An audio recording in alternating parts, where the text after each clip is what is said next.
3. Joint venture. Joint venture. Noun. 2 or more people joining forces to sell a certain amount of goods or to work on a single project. When the goods are sold or the project is finished, the joint venture ends. Your sister is really... Shut up, said Evan. Huh? Just shut up. She's okay. She doesn't... Look, she's okay. So just shut up. Okay, said Scott, holding up his free hand to show he meant peace. Evan was getting abused on both sides. The heavy cooler was banging against his inside leg with every step, and the plastic chairs were scraping against his outside leg. Bruised and bloodied, he thought to himself, all for the fun of hanging out with Scott Spencer. Why couldn't Jack have been home? Or Ryan? And why did Adam have to be on the Cape this week? It stunk. How far are we walking? Grunted Scott. Just to the corner. Evan watched as drops of sweat fell off his face and landed on the hot sidewalk. We should have stayed in the driveway. It was shaded. The corner's better, trust me, said Evan. He remembered when Jessie had said the same words to him last summer. They were setting up a lemonade stand together, and Evan had been grumbling about dragging the cooler across the street and down 2 houses, just like Scott. But Jessie had insisted. There's sidewalk on this side, she'd said, so we'll get the foot traffic coming in both directions, and people in cars coming around the curve will have time to see us and slow down. Besides, there are a bunch of little kids on the side street and their mothers won't want them crossing Damon Road. The corner's better, trust me. And she was right. They'd made a ton of money that afternoon. It took 10 seconds to set up the lemonade stand. Evan unfolded the chairs and set one on each side of the cooler. Scott tilted the sign toward the street for maximum effect. Then they both sat down. Man, is it hot, said Evan. He took off his baseball cap and wiped the sweat from his face with his shirt. Then he grabbed an ice cube from the cooler, balanced it on his head, and stuck his cap back on. Yeah, said Scott, I'm thirsty. He reached into the paper bag and pulled out a cup. It was one of those large red plastic cups that vendors use at professional baseball games. Then Scott took one of the pitchers from the cooler and filled the cup to the brim with lemonade. Hey, not so much, said himself a cup too, but only part way. He glugged down. Not bad, he thought, though he noticed a dead fruit fly floating on the top. His mom had been battling a mad fruit fly infestation ever since the weather had turned really warm. The kitchen sink area, where they kept their fruit bowl, was dotted with tiny, feathery fruit fly corpses.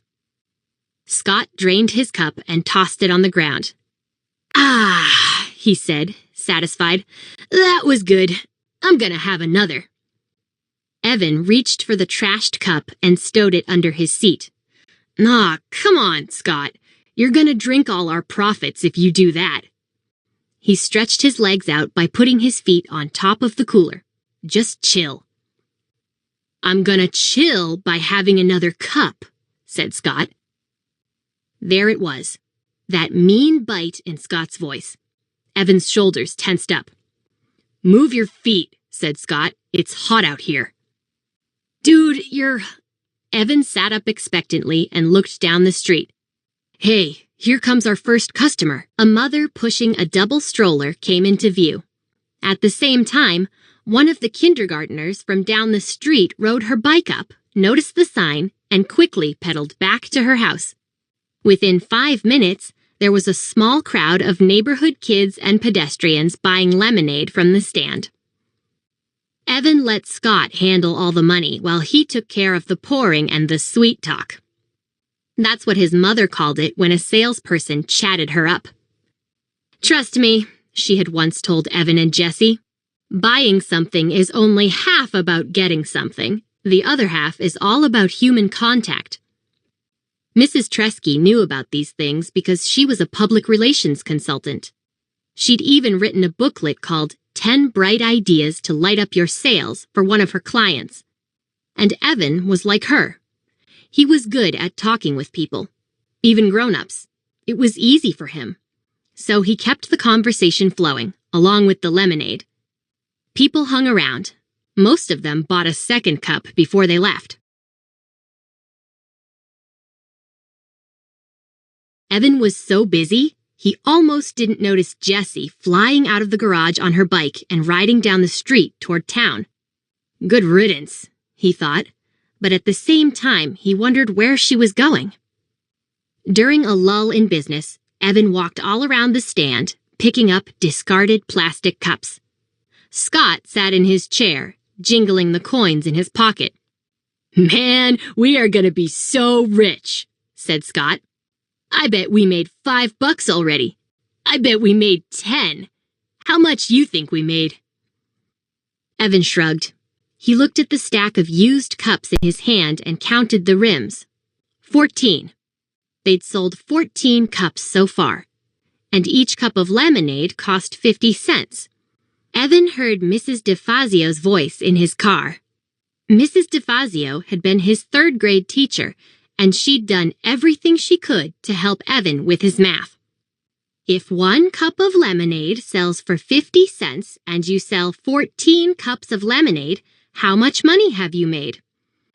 Word problems. Evan hated word problems, and this one was impossible anyway. He was pretty sure the right equation was 14 times 50 equals, but how was he supposed to solve that? That was double-digit multiplication. There was no way he could do a problem like that. And besides, some of those 14 people had bought refills but used the same cup. How many? Evan didn't know. Still, he knew they'd made a pretty good amount of money. That estimate was close enough for him. "How much do you think we could make if we sold it all?" asked Scott. "I don't know," said Evan. "Maybe $20? That sounded high, even to him, but Evan was an optimist. "Do you really think?" Both boys looked in the cooler. 3 pitchers were empty. They only had half a pitcher left. "You were pouring the cups too full," said Scott. "You should have poured less in each one." "You're the one who brought the huge plastic cups. You could fit a gallon in one of those," said Evan. "Besides, I wasn't going to be chintzy. They're paying a whole $50 for it. They deserve a full cup. And anyway, we can just go home and make more. My mom has cans of lemonade in the freezer." "So go home and make more," said Scott. "Oh, yes, Your Majesty. Oh, High Commander. Your Infiniteness. Why don't you go make it?" "'Cause I'm chillin'," said Scott, leaning back in his chair with a stupid grin on his face. Evan knew he was just joking, but this was exactly why he didn't like Scott. He was always thinking of himself, always looking for some way to come out on top. If they were playing knockout, Scott always came up with a new rule that helped him win. If they were doing an assignment together, Scott always figured out how to divide it so he had less work to do. The kid was a weasel, no 2 ways about it. But everyone else was out of town. Evan didn't want to spend the day alone. And Jessie was on his poop list, as Mom called it when the dog did something he wasn't supposed to do. Evan might never play with Jessie again. Evan crossed the street and went into the house. He was surprised to find that there were no more cans of lemonade in the freezer. Wow, there'd been so many this morning. Luckily, there was a can of grape juice in the freezer and a bottle of ginger ale in the fridge. It'll work, he thought. People just want a cold drink. They don't care if it's lemonade. He mixed up the grape juice at the sink. The fruit flies were more out of control than ever, thanks to the lemonade the boys had dribbled on the countertop. Evan swatted a couple, but most of them drifted out of his reach and settled on the fruit bowl. He wished his mother believed in chemical warfare. But for Mrs. Tresky, it was all natural or nothing. Usually nothing. When he went back outside to the lemonade stand, Evan noticed that the last pitcher was turned upside down on the cooler. "Oh, come on, Scott," he said. "What? It was hot, and you said we could always make more." "Yeah, well, we didn't have as much in the house as I thought. I've got grape juice and ginger ale." "I hate ginger ale," Scott said. "I wouldn't give you a penny for it." It turned out that a lot of people felt the same way. Business was definitely slower. The day got hotter. The sun beat down on them so ferociously that it was easy to imagine the sidewalk cracking open and swallowing them whole. Fanning himself, Evan asked, "How much money do you really think we could make?" "I don't know," said Scott, pushing his baseball cap down over his eyes. "I mean, on a hot day like this," Evan said, silently adding the words, "or tomorrow. If we sold 8 pitchers of lemonade, what do you think we'd each make?" "8 pitchers? I don't know." Scott shook his head. His baseball-capped face wagged back and forth. "Too hot for math, and it's summer." Evan pulled the red pen out of his pocket and started to write on the palm of his hand. 8 times 50? Divided by 2? That didn't seem right. Jessie would know. She'd do that math in a second. Evan capped the pen and jammed it into his pocket. "But I bet it's a lot," said Evan. "I bet on a hot day like this, we could actually make some real money in the lemonade business." "Yeah," said Scott. "Then we'd be rich. And I'd get an Xbox, the new one, with the dual controls." "I'd get an iPod," said Evan. He'd been saving for one for over a year, but every time he had some money put away, well, it just disappeared. Like the $10 from Grandma. She'd even written in her card, "Here's a little something to help you get that music thing you want." But the money was gone. He'd treated Paul and Ryan to slices of pizza at Townhouse. It had been fun. "That would be so great, to listen to music whenever I want," said Evan. "I could tune you out," he added in his own head. They sat in silence, feeling the heat suck away every bit of their energy. Evan was hatching a plan. The heat wave was supposed to last at least 5 days. If he and a friend, not Scott, set up a lemonade stand every day for 5 days, he'd definitely have enough to buy an iPod. He imagined himself wearing it as he walked to school, wearing it on the playground. "Hey, Megan. Yeah, it's my iPod. Sweet, huh?"